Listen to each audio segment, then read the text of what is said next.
Having introduced the laws of thermodynamics, in this lesson video we will focus on the most important one in A-level physics, the first law of thermodynamics. It's a simple equation but packs a lot of understanding inside, so pay attention to make sure you really understand what the three terms actually mean. Let's start with the equation. Delta U equals Q plus W. This is important. In fact, it's really very important you get this right because there are two versions depending on how work done is defined. We will only use this version, but if you look at other videos, textbooks, syllabuses, you will see the other version where delta U equals Q minus W. We will only use this. Delta U equals Q plus W. It's a simple equation, and so the maths will not be a problem in most cases. The problem will be in understanding clearly what values to use for Q and W, for heat and work done. Let's start by defining the terms in the equation clearly. The two terms on the right are referring to energy transferred to the system. Q is heat, which is defined as a transfer of thermal energy. So we could say that two objects have thermal energy. I'll make them the same mass. Object A has more thermal energy than object B. Since mass is the same, A must have a higher temperature.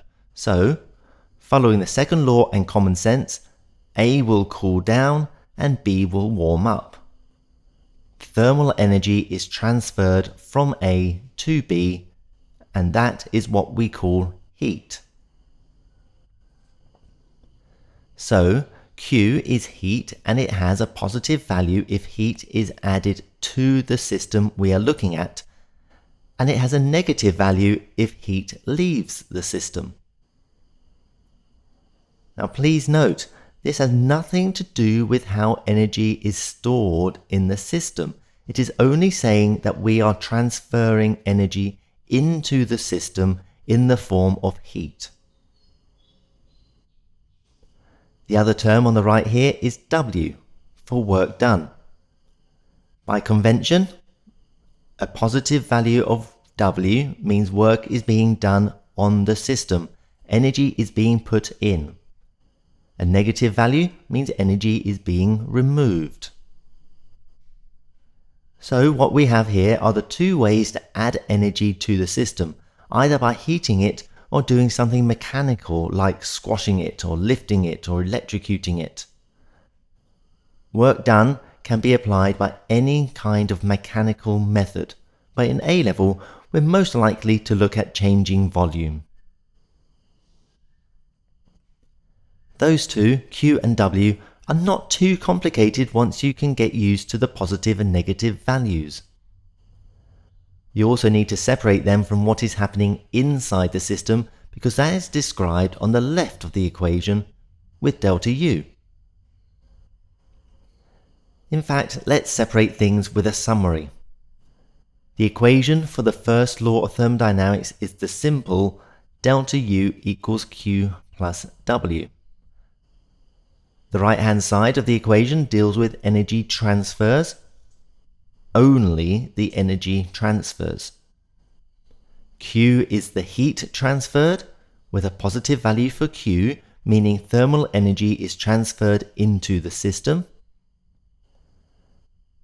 W is the work done, with a positive value for W, meaning work is done on the system. Work transfers energy into the system. The right-hand side of the equation deals with energy transfers. And next, we will look at the other side. The left-hand side deals with what is happening inside the system, and at the moment it is simply delta U. Delta means change, so if Q is positive and W is positive, delta U will be positive, meaning the value of U increases. So let's focus on U.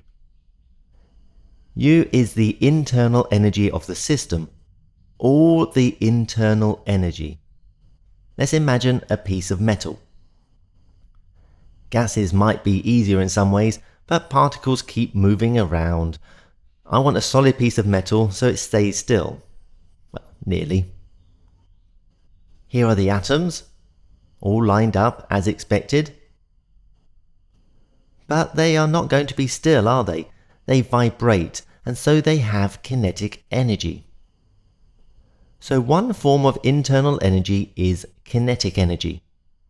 There's actually three important forms of kinetic energy. Vibrational, like this.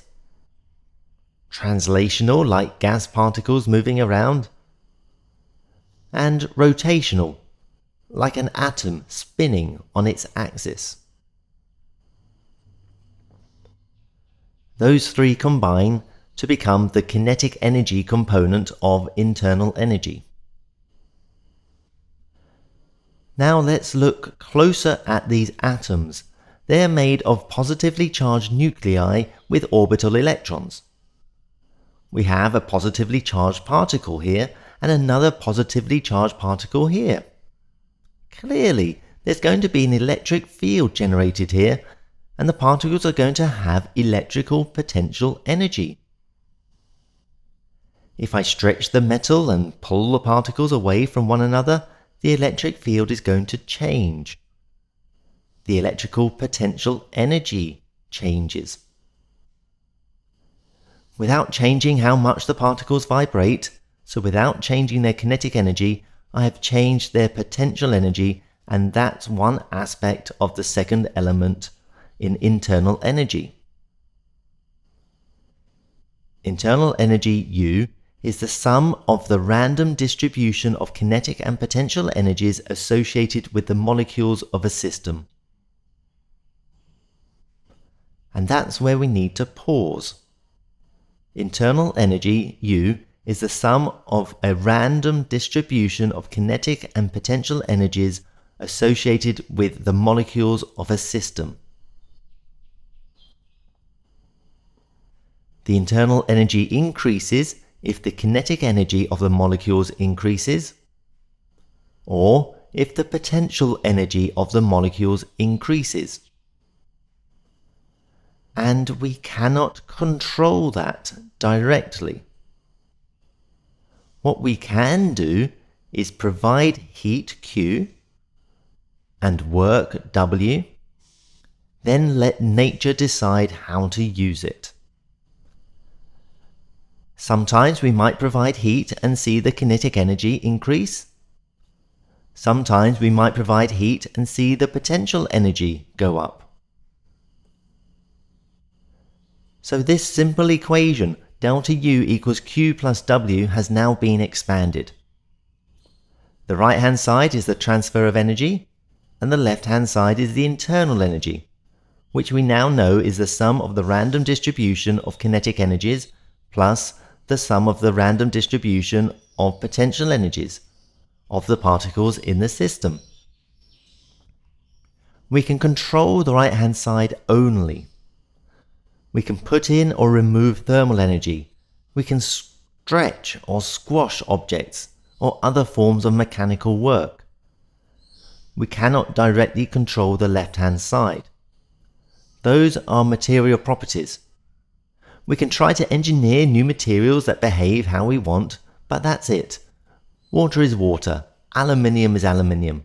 They will behave as the laws of physics describe. So what do we do? What we can do is make observations and understand what is happening in real-world situations.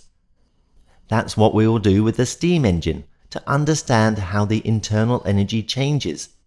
But we need a few more pieces of the puzzle first. So far, we have these pieces. That delta U equals Q plus W, where Q is the heat transferred, with a positive value for Q, meaning thermal energy is transferred into the system, and W is work done, with a positive value for W, meaning work is done on the system. Work transfers energy into the system. And that the internal energy is the sum of a random distribution of kinetic and potential energies associated with the molecules of a system.